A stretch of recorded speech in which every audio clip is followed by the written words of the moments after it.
क्यों अधिक श्रद्धालु मानी जाती है। भारतीय संस्कृति और सनातन धर्म में स्त्री का स्थान सदैव पूजनीय रहा है। जहां एक ओर वे माँ, बहन, पत्नी और बेटी के रूप में परिवार का आधार बनती है, वहीं दूसरी ओर धर्म और अध्यात्म में भी उनका योगदान अद्वितीय माना जाता है। जब हम यह प्रश्न करते हैं कि स्त्री पूजा में क्यों अधिक श्रद्धालु मानी जाती है, तो इसका उत्तर केवल धार्मिक आस्थाओं से ही नहीं बल्कि सामाजिक, सांस्कृतिक और भावनात्मक दृष्टि से भी मिलता है। स्त्री स्वभाव से ही करुणा, संवेदना, प्रेम और समर्पण की मूर्ति होती है और यही गुण उसे पूजा पाठ तथा भक्ति में अधिक गहराई से जोड़ देते हैं। सनातन धर्म के शास्त्रों में कहा गया है कि भक्ति एक ऐसी साधना है जिसमें हृदय की पवित्रता और सच्चे समर्पण की आवश्यकता होती है। पुरुष प्रायः बुद्धि और तर्क से कार्य करता है, जबकि स्त्री हृदय से जुड़कर जीवन जीती है। यही कारण है कि उसकी आस्था और विश्वास अधिक गहराई से जुड़ते हैं। वह ईश्वर को केवल एक शक्ति या देवता के रूप में नहीं बल्कि अपने जीवन का अभिन्न हिस्सा मानती है। यही भाव उसे पूजा में अधिक श्रद्धालु बनाता है। स्त्री का मूल स्वभाव ही मातृत्व से जुड़ा है। माँ केवल संतान की पालनकर्ता नहीं होती बल्कि सृजन और पालन दोनों की प्रतीक होती है। जब यही भाव वह पूजा में लाती है तो उसकी भक्ति और भी प्रगाढ़ हो जाती है। माँ के समान वह ईश्वर को भी स्नेह, दया और करुणा से देखती है। यही मातृत्व भाव उसे अधिक श्रद्धालु बनाता है। जहाँ पुरुष अक्सर पूजा को एक कर्तव्य मानकर करता है, वहीं स्त्री पूजा को एक भावनात्मक संवाद की तरह जीती है। वह आरती गाते समय केवल शब्द नहीं दोहराती बल्कि उसमें अपनी आत्मा और भावनाओं को उड़ेल देती है। चाहे वह व्रत हो, उपवास हो या साधारण आराधना, स्त्री पूरी निष्ठा और समर्पण से उसे करती है। यही भावनात्मक गहराई उसे दूसरों से अलग और अधिक श्रद्धालु बना देती है।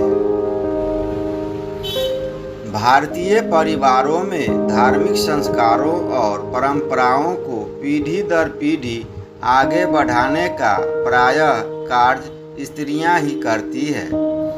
बच्चे को लोरी के रूप में रामायण और महाभारत की कथाएं सुनाना, त्योहारों पर विशेष पूजा करना, उपवास और व्रत रखना, ये सब स्त्रियों के ही योगदान से संभव होता है।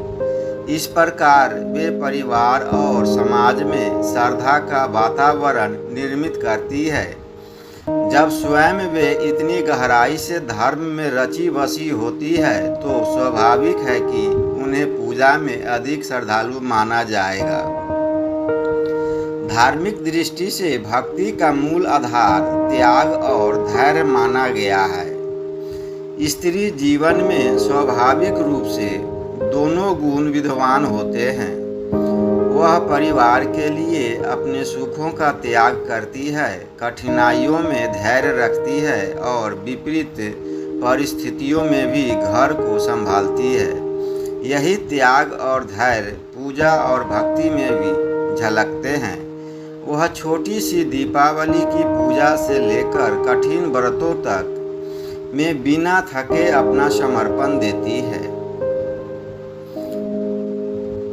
यत्र नार्यस्तु पूज्यन्ते रमन्ते तत्र देवता, अर्थात जहाँ स्त्रियों का सम्मान और पूजन होता है वहाँ देवता निवास करते हैं। जब स्वयं स्त्री को शक्ति का स्वरूप माना गया है तो उसकी श्रद्धा और आस्था में भी वही दिव्यता दिखाई देती है।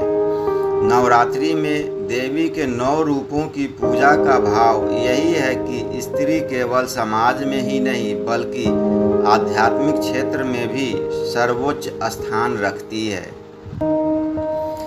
भारत में जितने भी धार्मिक व्रत उपवास प्रचलित है उनमें अधिकतर स्त्रियां ही सक्रिय रूप से भाग लेती है। चाहे करवा चौथ का व्रत हो, हरितालिका तीज हो, सावन सोमवार हो या संतान की दीर्घायु के लिए रखा जाने वाला व्रत, इन सभी में स्त्रियों की आस्था देखने लायक होती है। कई बार वे कठिन उपवास भी पूरी निष्ठा से करती है। यह सब केवल परंपरा निभाने के लिए नहीं बल्कि गहरी श्रद्धा और विश्वास के कारण होता है। स्त्री का हृदय सहज ही ईश्वर की ओर झुकता है। वह अपने दुख सुख आशा निराशा सब ईश्वर के चरणों में समर्पित कर देती है। उसके लिए पूजा केवल एक विधि नहीं बल्कि आत्मा का परमात्मा से मिलन है। यही कारण है कि उसकी प्रार्थना अधिक सच्ची और अधिक हृदय स्पर्शी मानी जाती है। इतिहास और पुराणों में भी स्त्रियों की भक्ति के अनेक उदाहरण मिलते हैं। मीराबाई ने कृष्ण को अपने जीवन का केंद्र बना लिया और समाज के बंधनों की परवाह किए बिना भक्ति की राह पर चली। सावित्री ने अपने पति व्रत से यमराज तक को परास्त कर दिया। अनसुईया और गार्गी जैसी स्त्रियां धर्म और अध्यात्म की आदर्श मानी जाती है। इन उदाहरणों से स्पष्ट होता है कि स्त्रियां श्रद्धा और आस्था में सदैव अग्रणी रही है।